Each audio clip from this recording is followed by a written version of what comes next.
Welcome back, brothers and sisters. I am Braden. This is Langley Outdoors Academy, the place where we not only talk about what's going on in the gun world, but also how we're going to fix it together. And the content that I'm going to show you right now is an entire record of Kamala Harris, how bad she's been on gun rights, and how bad she's going to be for gun rights should she achieve the presidency.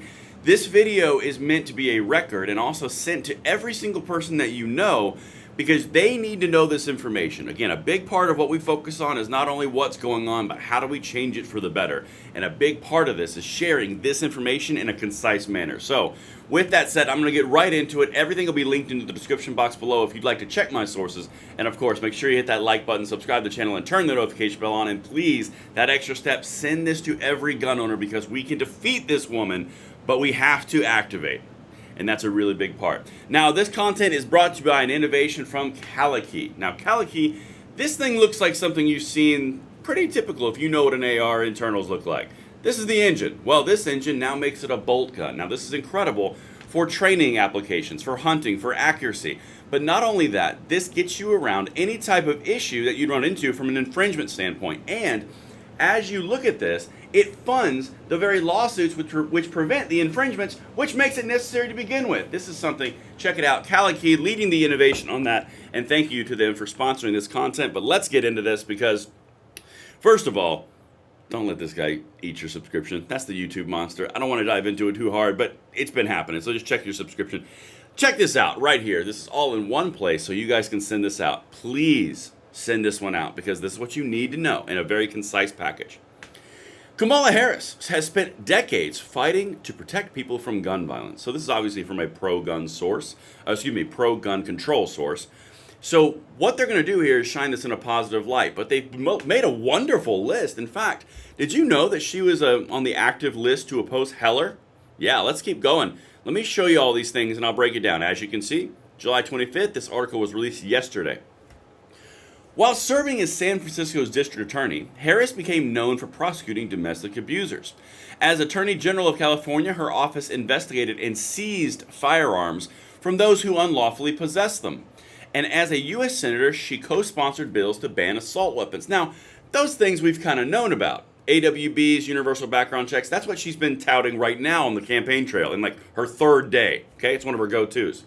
But look at some of this information that you need to know and share out.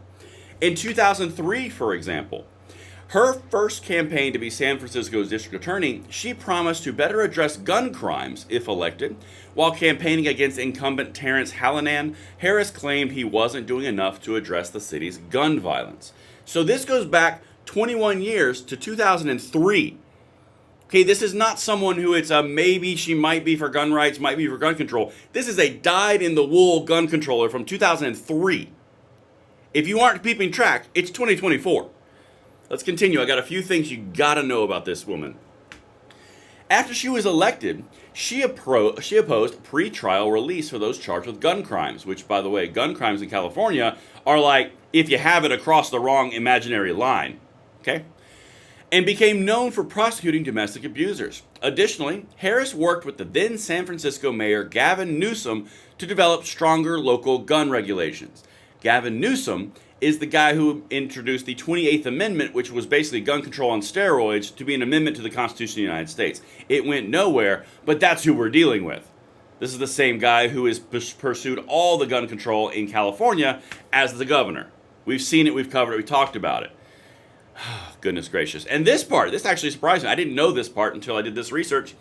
When the U.S. Supreme Court was considering the landmark D.C. versus Heller case in 2008, Harris also led a group of prosecutors from around the country in trying to convince the justices that reinterpreting the Second Amendment to allow much more widespread and easier access to guns would endanger state and local firearm laws. Now, if you're not familiar with the Heller decision, that was a decision that stemmed from Washington, D.C. saying you could not own guns in your home.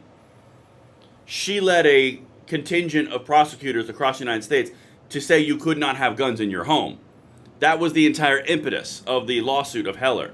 That's also when Heller came out and kicked him right in the gonads and laid the groundwork for the Bruen decision. She tried to get rid of all this before it even happened. All right, let's keep going. Because again, this is the stuff that you need to spread to everyone in the gun world. Her office worked closely with the CBF to investigate and seize firearms from those who unlawfully possessed them during her time in office. She also attempted to increase funding for an effort to seize guns from people legally prohibited from owning them and successfully lobbied for California's red flag law. So you've gone against the Heller decision, tried to rally people against it. You rallied for red flag laws that got instituted. So she was actually at the beginning of the red flag laws. And she wants to go to the highest office in the land as president. Send this one out. Let's keep going. Which was signed into law in 2014. Red flag laws allow state courts to temporarily seize firearms from a person they deem to be a danger to themselves or others. We know all about that. Harris additionally supported a measure intended to connect bullet casings from crime scenes to the guns they came from. This is known as micro-stamping, a process that imprints unique identifiers on bullet casings when they fire, theoretically allowing law enforcement to identify firearms used in crimes and therefore possibly solve them. So she pushed for micro-stamping on firearms. That's serial numbers for every single bullet and every single gun. That is a national registry. Okay? After her election to the U.S. Senate in 2016, Harris co-sponsored bills to ban assault weapons, increase oversight of gun dealers, and enact universal background checks. So any of this starting to sound familiar? This is a long history of full-on gun control.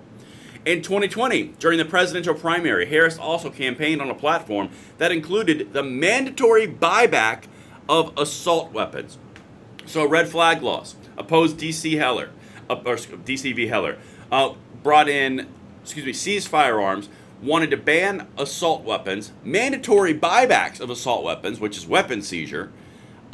Guys, if there's any mystery of what she is, here it is. Let's continue. I got even more. It doesn't get better.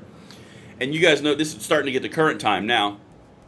White House Office of Gun Violence Prevention to help address the systemic issue of gun violence in America. The office is overseen by Harris and aims to coordinate efforts across federal agencies to advance and implement gun safety measures. Harris also worked closely with Biden in 2022 to pass the Bipartisan Safer Communities Act. So she not only had her fingers on the Bipartisan Safer Communities Act, she also ran the Office of Gun Violence Prevention. Guys, if I don't really know how to express the danger to our gun rights she represents. This woman is Biden on steroids. Okay, this is the farthest left-ranked senator when she was a senator in the United States Senate. This is something you need to spread out and send this message around because this information needs to be aware and on the radar of every single gun owner. All right, last thing I'll wrap up. During her first campaign appearance on Monday in Delaware, Harris said that addressing gun violence will remain one of her main priorities as president, should she be elected in November. Are you seeing the 2003 all the way to now? 21 years of full-on gun control endorsement. The baton is in our hands, she said. We who believe in the freedom to live safe from gun violence, and that's why we will work to pass universal background checks, red flag laws, and an assault weapons ban. Universal background checks requires a universal registry. Red flag laws violate due process and at least 3 amendments in the Bill of Rights, the first 10. And an assault weapons ban, which is blatantly unconstitutional.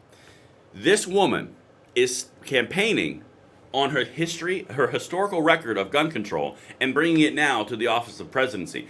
Biden did whatever people wanted Biden to do. He was a finger up in the wind. This woman is an absolute radical when it comes to gun control. And you guys need to send this stuff out because it's the time for us to be on defense all the time is over, and we need to start pushing this forward. And that's what we're going to do on this channel. I hope you guys enjoy. Let me know if I landed that plane, and I will see you on the next one. I'm Braden. See you later.